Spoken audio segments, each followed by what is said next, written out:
Second candidat que nous vous présentons sur cette primaire de la gauche, Benoît Hamon. Son programme peut se caractériser par deux points forts qu'il développe longuement.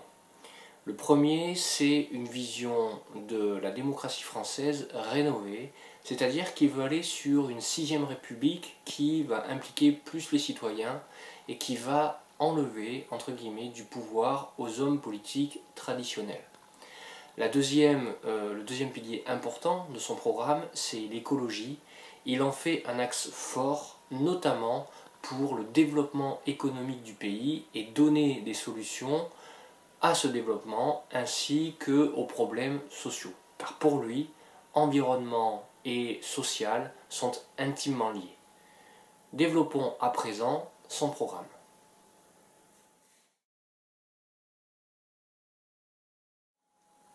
En résumé, sur les thèmes que nous développons au travers des primaires, sur le plan de l'économie, Benoît Hamon est à peu près équivalent à un Arnaud Montebourg. C'est-à-dire que c'est quelqu'un qui a une vision sociale de l'économie, un peu plus sociale que celle d'Arnaud Montebourg. Il le développe longuement au travers de son programme sur l'écologie, mais nous pouvons dire qu'ils sont tous les deux, par exemple, pour une plus forte implication des citoyens dans la parole publique. En termes d'éducation, il ne se prononce pas. Et de ce fait, on va dire qu'on peut le classer dans la continuité du gouvernement actuel, c'est-à-dire une vision centrale de l'éducation, centralisée à Paris, et il n'est pas favorable à l'autonomie, par exemple, des établissements. Il n'a pas d'idée non plus, ou en tout cas il n'en parle pas, sur les nouvelles méthodes d'apprentissage, sur l'introduction du numérique, le développement de l'apprentissage, comme elle avait pu le développer François Fillon. En termes d'environnement, il a une bonne connaissance de la problématique environnementale, même s'il ne parle pas, par exemple, de la disparition des espèces, de la pollution des océans, les fameux 7e continent de plastique, mais il s'engage fortement sur ce domaine puisque c'est le pilier pour lui, pour le redécollage de l'économie et le bien vivre ensemble. Donc nous pouvons le classer dans ceux qui connaissent bien la problématique et qui sont engagés. Au niveau de l'immigration et de la sécurité, il ne se prononce pas du tout sur ce thème-là. Il n'est pas pour une ouverture plus forte des frontières, c'est ce qu'on peut supposer, ni une fermeture, et il est plutôt, au travers de son programme, pour de toute façon le dialogue. Il a une mesure forte, c'est le fait de pouvoir donner le droit de vote aux élections locales aux étrangers qui sont hors communauté européenne, ce qui le place effectivement dans une notion de dialogue important. Benoît Hamon apparaît donc comme un candidat vraiment à gauche, un peu plus même qu'un Arnaud Montebourg, en assez forte, voire très forte opposition par rapport à un François Fillon. Nous verrons comment se positionnent à présent 7 autres candidats à cette primaire de la gauche. Suivez-nous, suivez le pic. Merci à tous.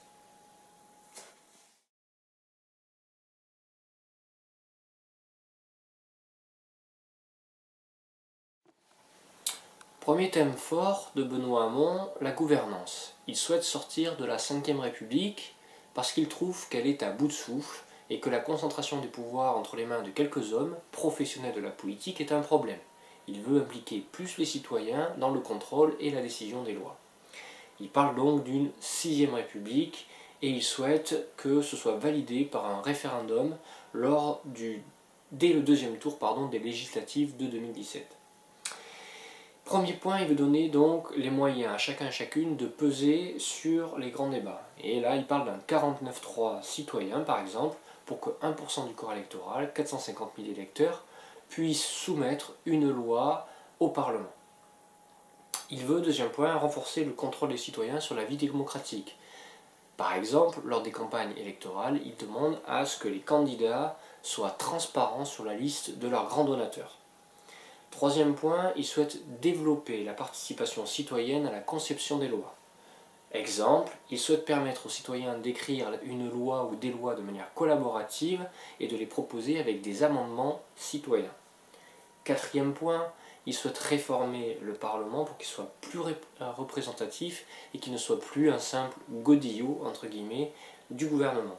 Il souhaite donc un non-cumul des mandats dans le temps pour limiter le phénomène de professionnalisation de la politique.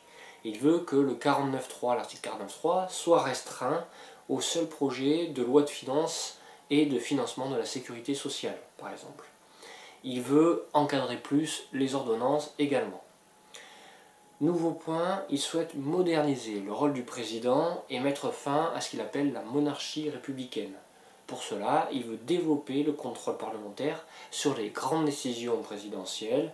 Il veut établir aussi un mandat présidentiel de 7 ans, unique, pas renouvelable. Enfin, dernier point, il souhaite que le Conseil constitutionnel soit une instance de transparence démocratique. Par exemple, il veut la suppression des membres de droit, c'est-à-dire que les anciens présidents de la République ne rentreraient pas au Conseil constitutionnel de façon automatique. Et il veut aussi faire valider la nomination des membres du Conseil constitutionnel par un vote parlementaire à la majorité des 2/3. Voilà quelques exemples des réformes que veut faire Benoît Hamon sur la Nouvelle République, cette 6e République.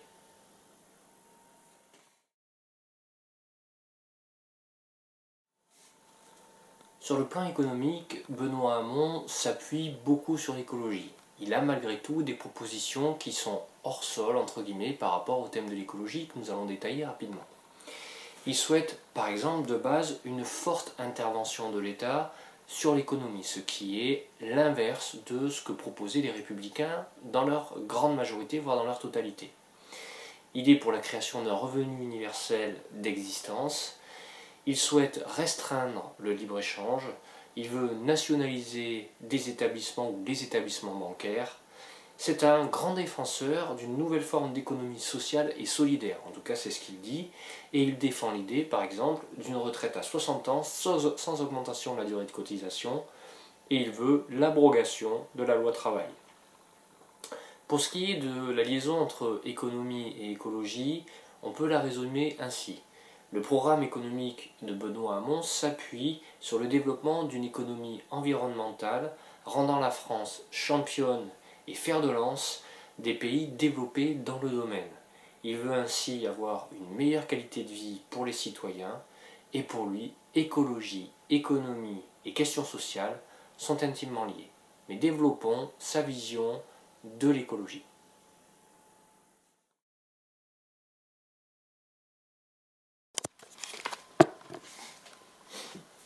L'écologie, après la gouvernance et la vision sociale de Benoît Hamon, est finalement le 3e pilier de son programme.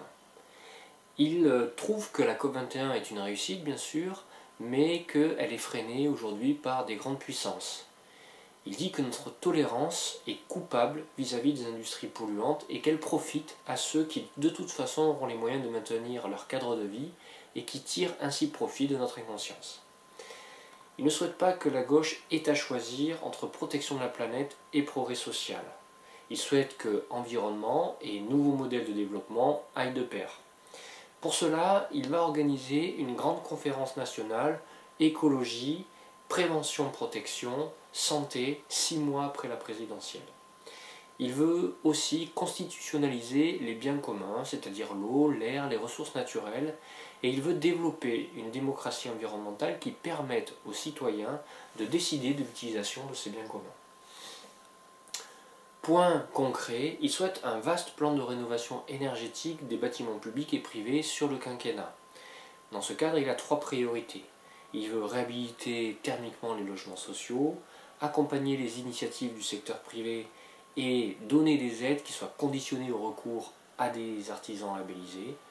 Et il souhaite une protection des foyers en précarité énergétique. Pour cela, il veut instaurer un bouclier énergie pour les protéger. Autre point, il souhaite que nous désintoxiquions de la voiture et il veut sortir du diesel, par exemple, à l'horizon 2025. Il souhaite repenser la mobilité et il veut, par exemple, développer le covoiturage ou l'autopartage. Il veut aussi lutter contre la pollution de l'air. Pour cela, il souhaite faire confiance au train et il veut favoriser des initiatives comme l'Hyperloop, qui est une idée de Elon Musk qui est aujourd'hui développée par des sociétés qui arrivent à drainer des milliards d'euros. Et ainsi, il veut contrer la vision, je dirais, ancienne que peut avoir un Macron avec ce qu'il appelle ses bus low cost. Il souhaite que nous ayons 50% d'énergie renouvelable dès 2025. Et pour cela, il veut mettre en place un plan massif d'investissement public et il veut réorganiser les compétences d'EDF de façon à ce qu'elle se défocalise entre guillemets du nucléaire pour investir dans les énergies renouvelables. Il souhaite un plan national zéro déchet, une économie linéaire remplacée par une économie circulaire, et il veut combattre par exemple l'obsolescence programmée. Il veut tout à trac lutter contre les pesticides et les perturbateurs endocriniens. Il souhaite mettre la finance au service de la transition écologique. Il veut relancer l'Europe des projets via la transition énergétique. Et il souhaite un acte 2 de l'économie sociale et solidaire. Il veut accompagner cette économie d'avenir pour qu'elle passe de 10 à 20% du PIB d'ici à 2025. Comme on le voit sur cette partie écologie, il lie effectivement économie, développement social et environnement.